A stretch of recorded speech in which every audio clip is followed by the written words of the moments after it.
পর্দার আড়ালের মা বোন 20 বছর ধরে বেপর্দা চলেন। আজকে 10 বছর ধরে আপনি গোসল করেন যেই জায়গায়, রাস্তার মানুষ আপনারে দেখে আসতে যাইতে আপনার মতো বেহায়া নির্লজ্জ মহিলা যে গোসল করে কেমনে পর্দার আড়ালে, এ কথাটুকুও বোঝেন না, আপনি মুসলমানের বেডি হইলেন কেমনে? কথা বলেন না কেন? আপনার মতো বেশরম মহিলা আল্লাহর জমিন আর কে? কোন দিন বুঝবেন আপনি? কত বছর পরে বুঝবেন আপনি বেপর্দা জিন্দিগি এটা গুনাহ? আপনাদের যাদের ছেলে নামাজ পড়ে না, মেয়ে পর্দা করে না, স্ত্রী পর্দা করে না, আপনাদের যাদের ঘরে আপনাদের টাকা দিয়ে বিদ্যুৎ বিল দেন, আপনাদের টাকা দিয়ে ইন্টারনেটের বিল দেন, ডিশের বিল দেন, আর সেই টাকা দিয়ে আপনাদের ঘরে আপনাদের স্ত্রী সন্তান টেলিভিশনে নাচ গান নাটক সিনেমা নর্তকীর ছবি জিনা ব্যভিচার দেখে, আল্লাহর কসম পুরুষরা আপনাদের যাদের ঘরে টেলিভিশনে বউ বাচ্চা নাচ গান দেখে আপনারা প্রত্যেকে দায়ুস। আমার নাম আনিসুর রহমান, মনে রাখেন। আরেকবার না আয়নের খেয়ালে কইছি, আজ যাতে আয়ন না লাগে, সে একবারেও আস মনে রাখবেন।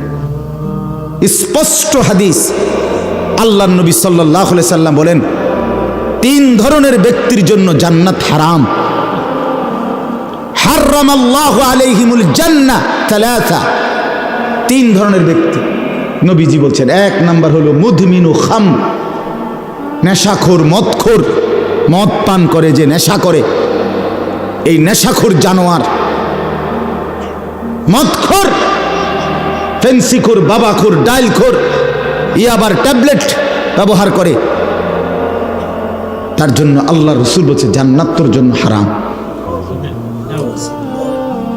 2 নাম্বার আকুল ওয়ালিদাইন, পিতা মাতার নাফরমান, মা বাবারে কষ্ট দেয় যে, মা বাবার উপরে জুলুম করে যে, মা বাবার অবাধ্য যে, তার জন্য জান্নাত হারাম। আর 3 নাম্বার ওয়াদাইয়ুস। এখন প্রশ্ন হইল দাইয়ুসের জন্য আল্লাহ রসুল বলছে জান্নাত হারাম। এখন দাইয়ুস কে? খোদার কসম আমার ব্যাখ্যার দরকার নাই, আমার কথা না, রাগ হওয়ার কোনো সুযোগ নাই।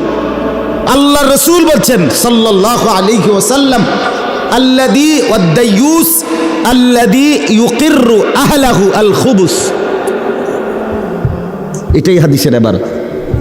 রাসূলুল্লাহ সাল্লাল্লাহু আলাইহি সাল্লাম বলেন এবং দাইয়ুসের জন্য জান্নাত হারাম।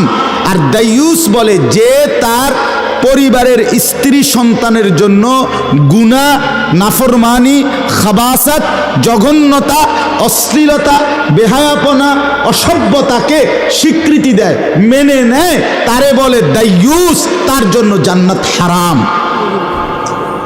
হ আকার হা, অন্ত্যেষ্টিয় আকার ম, হারাম।